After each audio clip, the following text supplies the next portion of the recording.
Continuing our reading from A Mountain in Tibet, page 77.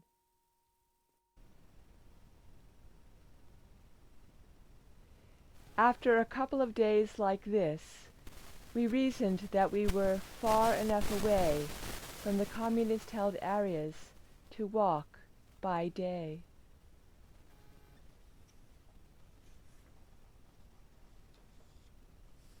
By the third day, we had climbed to a very high altitude and could see behind us the many mountain ranges we had crossed since we became separated from our companions at the river. I remember sitting with Akon on a ridge, and both of us staring in silence at the distance we had come. I was so sad when I thought of all those we had lost. My brother and I were in a place that neither of us could ever have imagined. We were lost, suffering from desperate hunger and exhaustion, but we were calm. In that moment, I felt closer to him than I ever had before.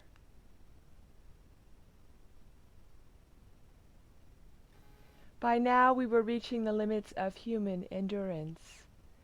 We hadn't eaten for more than a week, and the only thing we had left that was in any way edible was our yak skin bags, which we now resorted to boiling so we could chew the leather. The skins were roughly cured and still contained a lot of fat, so there was some nutrition there, but not much. On 19 December we reached snow level. Our frozen clothes made a clicking sound as we walked. We felt like walking ghouls. Once again, Trungpa resorted to divination to determine which way we should go. He received a very clear vision that we should climb a mountain to our right, and then we would see another range in the distance. 3 gaps would be visible between its peaks. We must hike through the center one. The divination stipulated that this would be the last high range that we would have to cross.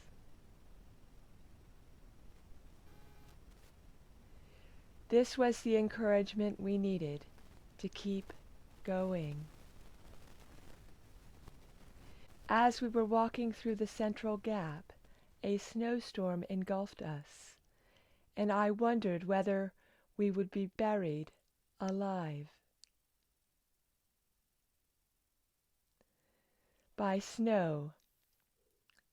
But we pushed on and eventually began our descent. The way was terribly slippery, and one Lama lost his footing and nearly fell over the precipice. He was only saved when his clothing caught on a rocky outcrop, and we all rushed to haul him back to safety. That night we made a fire, drank a little tea, and chewed on the last of our leather bags. As we picked our way down the southern slopes of the Himalayas, the air grew warmer, but I couldn't shake off the cold. I felt frozen to my core.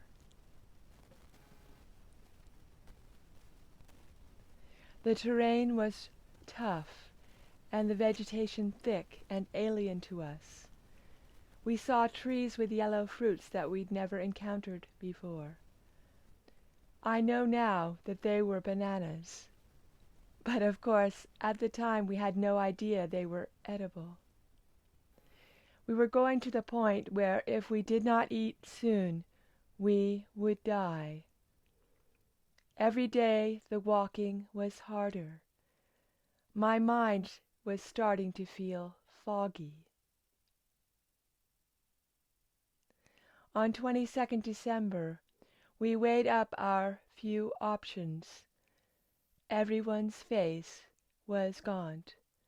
Eyes were sunk into their sockets, and our tattered clothes hung off our skinny bodies. Someone suggested surrendering to the Chinese, but everyone else insisted we should continue to India even if we died in the attempt. Besides, we had seen nobody since we crossed the river, so surrendering was not a realistic option.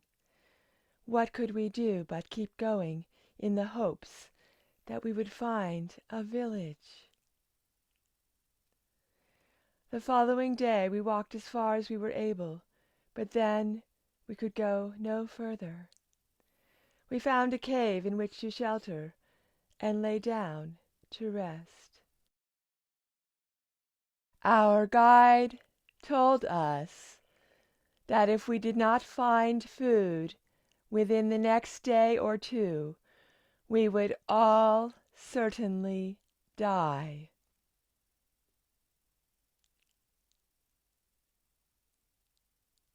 He left us and set out to see if he could see any signs of life. While we waited for his return, we kept our spirits up by chanting, as we boiled the leather from our shoes. Our weakened jaws could hardly chew the tiny pieces we cut. I was totally depressed at this point. I believed I was going to die.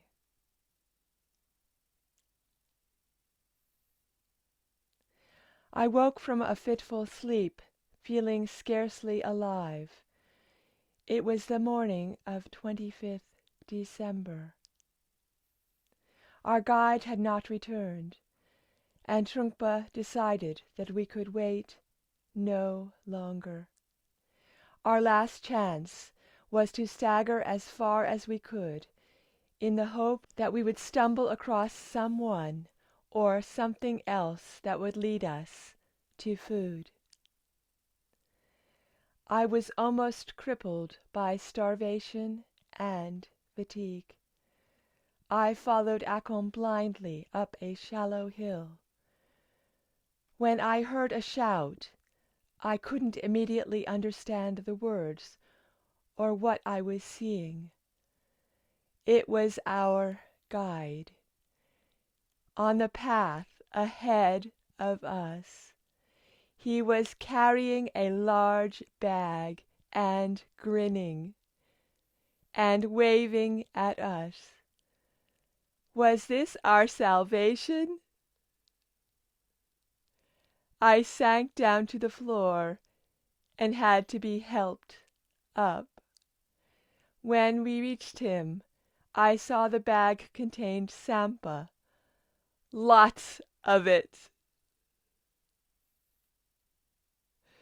Akong and Trungpa plunged their hands into the bag and passed out food for all of us, and I ate and ate until finally I could comprehend what our guide was telling us.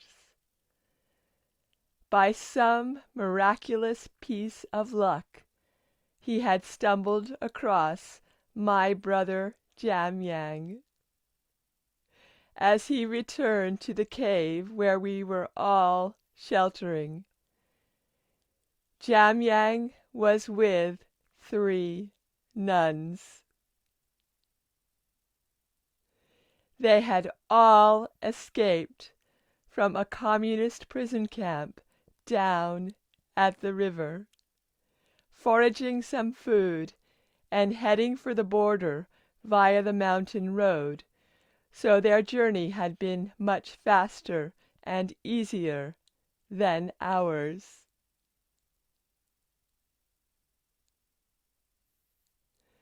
I couldn't believe what I was hearing. I had been given my beloved brother up for dead, and now, not only was he safe, but he had saved us all from certain death with this miraculous bag of sampa. "Where is he?" I asked our guide, who took us to a nearby cave, where to my astonishment I saw Jamyang safe and smiling at me. That embrace was the sweetest in my life.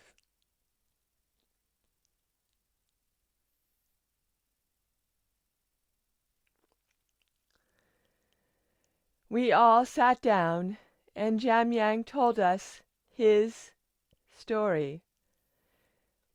After we were separated at the river bank, he grabbed what money and relics he could from the shallows where we had thrown them, and then started walking, with no idea where he was going, but in the hope that he would find us. It was dark when he arrived at the outskirts of a village. He was immediately arrested by the communists. The soldiers interrogated him closely. They knew that Akon, Trungpa, and other lamas had escaped and were searching for them. Jamyang gave nothing away, and pretended to be sick to bring his questioning to an end. This turned out to be a fortunate strategy, because he was left behind when the soldiers marched all the other male prisoners away to a forced labor camp. Jamyang came up with a plan. There were several nuns also being held captive. They were sent out every day by the authorities to beg for food for the upkeep of the inmates. He asked one nun to give him a supply of sampa and directions to Droshong La Pass, the main crossing over the Himalayas. This she did. During the change of guards that night, he managed to untie his hands and feet and roll away through the undergrowth, taking 3 nuns and a young boy with him. This group had traveled along the main road while we were taking our circuitous route through the mountains, and had ended up overtaking us. Some 4 days after the escape, Jamyang had bumped into our guide as he was searching desperately for food, and now here we all were, reunited in the most extraordinary way. By dusk, the news of our ordeal had spread. A group of people from a nearby village arrived at the cave, with pork and wheat flour to make dumplings for us. They start off this section with a very, very profound experience of hunger and exhaustion. That's right. And still they kept trekking on. It was their Snow. practice and their capacity to tap into that, wasn't it? Yeah, it's a dharma that gave them a strength to carry on. Yes. Yeah, and then all that snow came in, and when they reached the valley, and then all the snow came down. They had to trek through it, and they managed to get out of it, start climbing. That was that happened in the right time, you know, to get away from that in the valley. They would have been covered in snow, but then they got out of it, you know. Yes. Slippery and hard to keep a footing, you know. That's right. Yeah. So then very careful in that Lama, he nearly fell off the edge of the cliff. Yes. It was very dangerous journey. Right. Oh, it's treacherous journey, yeah. There are some beautiful moments in this section, aren't there, where Lama Yeshe Rinpoche is starting to feel a closeness to Akon Rinpoche. Yeah, that's right. And he's starting to recognize the inner calm that they can bring to every situation. That's right. So the inner qualities are becoming more and more apparent to all of them, as they can't rely on the outer support of the food That's right. or their physical strength. That's right. Because they've become so weak and so tired and also so hungry. That's right. They were very flexible to be able to realize they could boil up those yak bags, weren't they? Yeah, I was lucky they had something, you know. Yes. Because that's what kept them alive. And they hadn't brought them for that purpose, but no, they were clever enough to realize that... They realised that's all the food they had, you know. Yes. And then after that, they found a cave where they could shelter, and the guides said they would go out and have a look. And they was away for a while, so they waited long enough and decided to start trekking, because they weren't sure when he was going to come back. Yes. And then met him on the path. That's right. And we were sitting with a bag full of sampa. Isn't that an incredible moment? Yeah. Then everything nice started to come after that, you know. Yes. There's a transformation, isn't there? Yeah. Getting that close to actually dying and not dying. See, about they had things with them that changed a lot, you know, medallions and things like that, and must have had all them things on them, you know. Yes, and also they had, with the group, with the big group no longer together, their karma was going to be more based on the people they were with, not the whole group. That's right. So which would have been given them greater strength. So being separated, everything started going smoothly for them, you know. And that was the earliest advice they were given, wasn't it? Yeah. Very early on, they were told to keep their group small. That's right. And they had to go against that advice initially. Because they kept bumping into more people everywhere they went, you know. Yes. People kept crowding in, so. But this karma has finally ripened where they are in a small group. That's right. Eventually got to be in a small group, and things turned out better for them, yeah. We were all so relieved to hear that Jamyang was still alive, weren't we? That's right. Oh. And clever enough to not only handle the prison camp, but to get out and escape with others. That's right. He was really thinking about more than his own personal comfort and safety. Yeah. And that would have also propelled him to have greater success with his plan because of his caring for others. Yeah. And it's good you got some free nuns to come with him too. Yes. That was good. That was very nice. They provided the food he needed and the information he needed. That's right. Yeah. Aye. And he was able to understand that together they were strong. Yeah. They worked harmoniously and cooperatively to take the next steps, which ended up being a very beautiful reunion and saving the lives of everyone in this party. Yeah. Wow. It's quite an incredible story, isn't it? Yeah, it was. Yeah. Yeah, and then and I was wondering if there would be a village, and there was one. You know?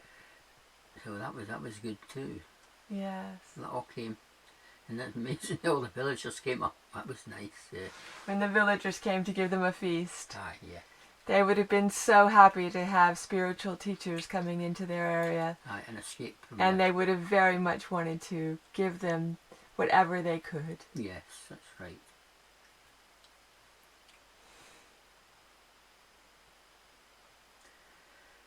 So I showed you there were some remote areas where the Chinese hadn't reached yet.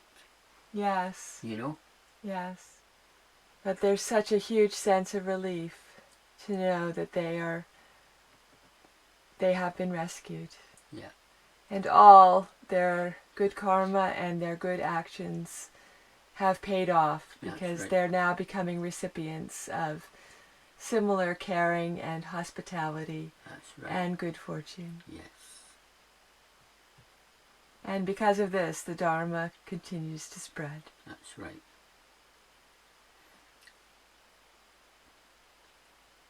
the goodness triumphs over evil. Mm.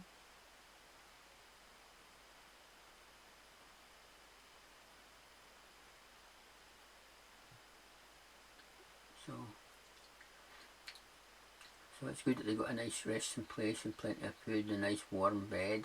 They're trying to recover from their ordeals, you know. Yes. So they need a wee bit of time for recovering before they venture back out again, you know. Mm.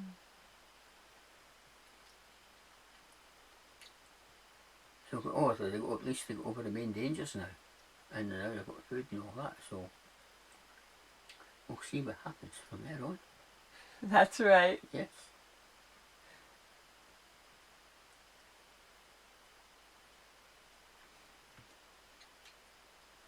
Okay? Yep. Okay then. Okay then.